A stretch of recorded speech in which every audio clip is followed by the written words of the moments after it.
अस्सलाम वालेकुम, मैं मोहम्मद उलकरनैन और अपने YouTube चैनल नो साइड के साथ। अगर आप मेरे YouTube चैनल के ऊपर नए हैं तो प्लीज सब्सक्राइब कीजिए और लाइक के बटन को दबा दीजिए।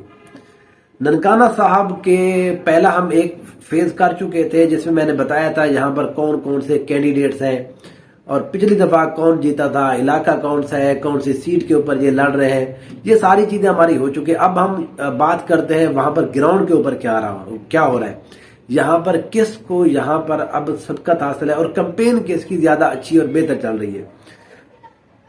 पहला एक हल्का है NA 111, यहाँ पर हम दो हल्कों की जो है वो इन्हीं की बात करेंगे।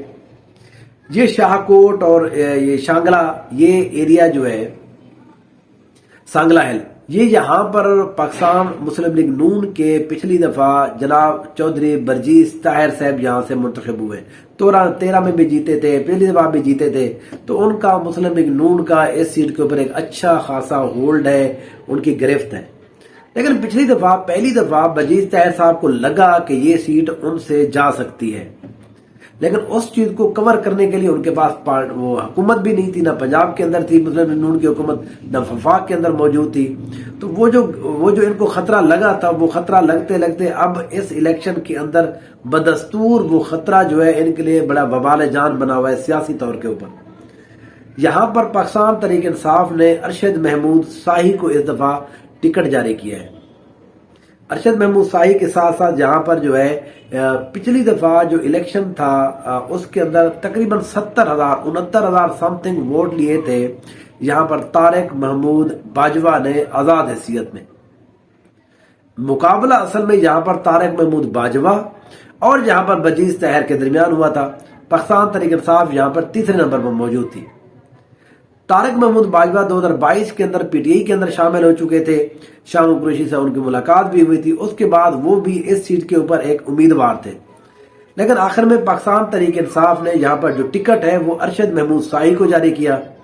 यहाँ पर तारिक महमूद बाजवा ने आजाद हैसियत में इलेक्शन लड़ने का ऐलान किया। पहले उन्होंने कैंपेन स्टार्ट की, लेकिन कल ही इन्होंने एक सियासी तौर के ऊपर मुस्लिम लीग नून के लिए एक तगड़ा बम शेल मारा है।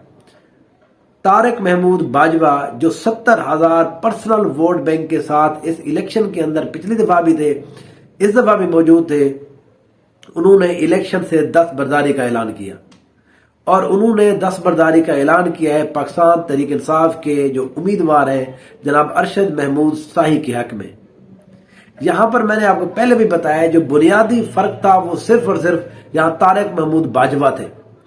तारिक महमूद बाजवा की यहाँ पर पाकिस्तान तहरीक इंसाफ के साथ इल्हाक के बाद, दस्तबरदारी के बाद, और जिसके ऊपर उन्होंने आखिर में वीडियो पैगाम भी जारी किया, बाकायदा ऐलान किया उन्होंने। अब इसके बाद अरशद महमूद शाही और पाकिस्तान तहरीक इंसाफ की गिरफ्त इस सीट के ऊपर बहुत तगड़ी हो गई है। बरजीस ताहिर जो है पिछली दफा भी बड़ी मुश्किल से यहाँ पर बचे थे।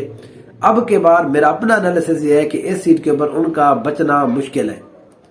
गो कि यहाँ पर मुस्लिम लीग नून कोशिश कर रही है कि चीजों को वो टैकल करे, चीजों को हैंडल करे। जो तारिक महमूद बाजवा के लोग हैं उनको बता सके, देखे जी उनको टिकट नहीं मिला। पहले इनका ख्याल ये था तारिक महमूद बाजवा को टिकट नहीं मिला तो वो एक आजाद हैसियत में यहाँ पर इलेक्शन कंटेस्ट करेंगे, और उस वक्त तक जो बरजीस ताहिर थे वो बड़े कॉन्फिडेंट थे कि मुकाबला होगा, हम आसानी से हार नहीं मानेंगे। और उस वक्त तक बरजीस ताहिर की यहाँ पर पोजीशन अच्छी थी। मैंने अपनी पहली वीडियो के अंदर भी बताया था यहाँ पर बरजीस ताहिर की पोजीशन अच्छी है। अगर यहाँ पर PTI के दोनों ग्रुप मिलते हैं तब यहाँ पर बरजीस ताहिर के लिए बहुत मुश्किलात है। तो अब यहाँ पर बरजीस ताहिर के लिए वो खतरे की जो घंटी है उनको लग रहा था वो बज चुकी है। तारिक महमूद बाजवा ने ऐलान कर दिया है। अब यहाँ पर तारिक महमूद शाही PTI ग्रुप यहाँ पर तगड़ा हो गया है। यहाँ पर जो बाजवा साहब हैं, इनके बेटे मेरे उनका नाम सुल्तान है, उनके हवाले से पैचअप किया जा रहा है कि उनको MPA की एक सीट के ऊपर यहाँ पर पाकिस्तान तहरीक इंसाफ हिमायत का ऐलान करे। वो चीजें आगे चलकर होंगी। मेरा अपना ये ख्याल है कि यहाँ पर इस तरह की बातचीत जरूर हुई है, हायर अथॉरिटी तक ये बात पहुंचा दी गई है कि यहाँ पर MPA की जो सीट है वो इनको बहरहाल दे दी जाए। तो अभी तक के मुताबिक MNA की सीट के ऊपर NA 111 के ऊपर पाकिस्तान तहरीक इंसाफ की जीत अब मुझे यहाँ पर यकीनी नजर आ रही है। बरजीस ताहिर इस दफा नहीं जीत रहे। आगे जो हल्का है NA 112, यहाँ पर ब्रिगेडियर इजाज साहब, मैंने पहले भी बताया है یہاں پر ان کا مقابلہ ہوتا ہے ڈاکٹر شزرا منصب علی کے ساتھ۔ پچھلی دفعہ بھی اچھا مقابلہ ہوا تھا، بریگیڈیئر اعجاز شاہ صاحب کو پی ٹی آئی کی حمایت حاصل تھی، لیکن اس کے بعد ہم نے دیکھا اعجاز شاہ صاحب جو ہیں وہ وفاقی وزیر رہے ہیں، یہاں پر ان کی عثمان بزار کے ساتھ اچھی بنتی رہی ہے۔ اسی بنیاد کے اوپر انہوں نے یہاں پر ننکانہ صاحب کے اندر ایک یونیورسٹی لے کر آئے، ہاسپٹل کی اپ گریڈیشن کی ہے، بہت سارے سکولز کو اپ گریڈ کرایا ہے، یہاں 2-3 کالجز لے کر آئے ہیں وہ۔ تو اعجاز شاہ، بریگیڈیئر اعجاز صاحب نے ایک اپنی اچھی یہاں پر ایک پوزیشن بنا لی تھی، لیکن وہ 9 مئی کے واقعے بعد پی ٹی آئی سے جدا ہو گئے تھے، لیکن آخر میں اب وہ دوبارہ سے پی ٹی آئی کے اندر شامل ہو گئے۔ انہوں نے یہ اعلان کیا کہ میں نے تو کہا بھی نہیں تھا میں پی ٹی آئی کو چھوڑ کے جا رہا ہوں، تو لہذا پی ٹی آئی مجھے ٹکٹ جاری کرے اور ہم اسی کے ٹکٹ کے اوپر الیکشن لڑیں گے۔ تو عمران خان صاحب نے بریگیڈیئر اعجاز شاہ کے اوپر دوبارہ سے انحصار کرتے ہوئے یہاں پر ٹکٹ جاری کیا۔ اب یہاں پر پاکستان تحریک انصاف کا بہت زیادہ ووٹ بینک ہے، یہاں پر جو سکھ کمیونٹی ہے ان کا ووٹ بینک بھی یہاں پر موجود ہے۔ سکھ کمیونٹی کو جس طرح سے پاکستان تحریک انصاف کے عمران خان صاحب نے جتنی بھی کمیونٹی ہے جو منورٹیز ہیں اس حوالے سے پاکستان تحریک انصاف کے ٹائم کے اوپر ان کے حوالے سے بہت سارے اقدامات کیے گئے ہیں۔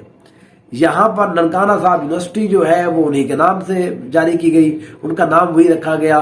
ہم دیکھتے ہیں کہ کرتارپور کوریڈور کھولا گیا، سکھوں کے حوالے سے عمران خان صاحب کے بڑے سافٹ کارنر رہا ہے، انہوں نے بہت سارے یہاں پر کوششیں کی، یہاں پر سکھوں کے لیے اسپیشل جو ہے وہ چیزیں یہاں پر اناؤنس کی گئی ہیں، پنجاب حکومت نے بھی اور وفاقی حکومت نے بھی۔ اسی وجہ سے یہاں پر جو سکھ کمیونٹی ہے وہ ساری کی ساری یہاں پر پاکستان تحریک انصاف کے ساتھ جڑی ہوئی ہے، اور اس کا جو اثر ہے وہ اس جنرل الیکشن کے اندر ہم دیکھیں گے۔ پچھلی دفعہ بھی یہاں پر پاکستان تحریک انصاف کو تھوڑی بہت سکھ کمیونٹی کی اہمیت حاصل تھی، زیادہ تر یہاں پر کیونکہ برجیز طاہر صاحب یہاں پر اور شزرا منصب علی ننکانہ صاحب پورے کے اندر الیکشن لڑتے ہیں، تو نون لیگ پہلے ان کی حمایت کرتی رہی تھی، ان کا کام کرتی رہی تھی، لیکن اب کے بعد سکھوں کے ساتھ سکھوں کے لیے جتنا پاکستان تحریک انصاف نے یہ سکھ کمیونٹی کے نزدیک وہ یہ سمجھتے ہیں کہ ہمارے لیے بہت زیادہ کام کیا گیا، اور عمران خان صاحب کی وجہ سے وہ سکھ کمیونٹی جو ہے وہ اب پاکستان تحریک انصاف کی حمایت کر رہی ہے۔ ہم نے دیکھا ہے کہ جتنی لوگ M P A M N As یا ادھر ادھر ہو گئے، سکھ کمیونٹی منورٹی کے جو سکھ یہاں پر لیڈر تھے ایم پی اے بھی اور ایم این اے بھی، ہم نے دیکھا ہے کہ وہ بالکل تبدیل نہیں ہوئے۔ تو اس کا مطلب یہ ہے کہ پوری سکھ کمیونٹی جو ہے وہ پاکستان تحریک انصاف کی حمایت کر رہی ہے، اور اس کا اثر جو ہے بریگیڈیئر اعجاز صاحب کی سیٹ کے اوپر ہوگا۔ اس سیٹ کے اوپر بھی پاکستان تحریک انصاف ایک تگڑی پوزیشن میں ہے، اچھی پوزیشن میں ہے، بریگیڈیئر اعجاز صاحب اس سیٹ کو آسانی سے جیت سکتے ہیں۔ شزرا منصب کیونکہ پچھلی دفعہ یہ کام بھی نہیں کرا پائے، پچھلی دفعہ بھی ہار گئی تھی، یہاں پر حکومت بھی نہیں تھی نون لیگ کی۔ دیکھیں پنجاب کے اندر یہ پرابلم ہے نون لیگ کو، پچھلی دفعہ حکومت نہ ہونے کی وجہ سے 5 سال تک جو کام ہے وہ آپ کی مخالف پارٹی نے کیے ہیں۔ پہلے یہاں پر یہ ہوتا رہا ہے کہ پیپل پارٹی کی تو پنجاب میں حکومت ہی نہیں آتی تھی، ہر حوالے سے یہ 90 سے آج تک یہ پچھلے 30 سال سے مسلم لیگ نون کی کسی نہ کسی صورت میں وہ حکومت رہی ہے، تو کام مسلم لیگ کے ہوتے رہے۔ پچھلے 5 سال کے اندر جو کام ہوئے ہیں وہ ان کی مخالف پارٹی کی وجہ سے ہوئے، تو ان کے ساتھ جو لوگ تھے اب وہ کام کی وجہ سے دوسری سائڈ پہ چلے گئے، تو اس لیے یہاں پر بھی وہی بات ہے۔ اور یہاں پر ننکانہ صاحب جو ہے یہ دونوں سیٹیں ننکانہ صاحب کے اندر پاکستان تحریک انصاف جیتنے جا رہی ہے، اور مسلم نون کو یہاں پر بہت بڑا خطرہ ہے۔ دیکھتے رہیے میرے چینل کو، میں آپ کو ہر ڈسٹرکٹ کے حوالے سے گراؤنڈ ریئلٹی ایکسکلوسیو آپ کو چیزیں بتا رہا ہوں کہ کہاں پر کیا کیا، کون سا تگڑا بندہ کس کے ساتھ مل رہا ہے، کس کو چھوڑ کے جا رہا ہے، کس کی پوزیشن بہتر ہے۔ یہ میرے ساتھ رہیے، لائک کیجئے، شیئر کیجئے۔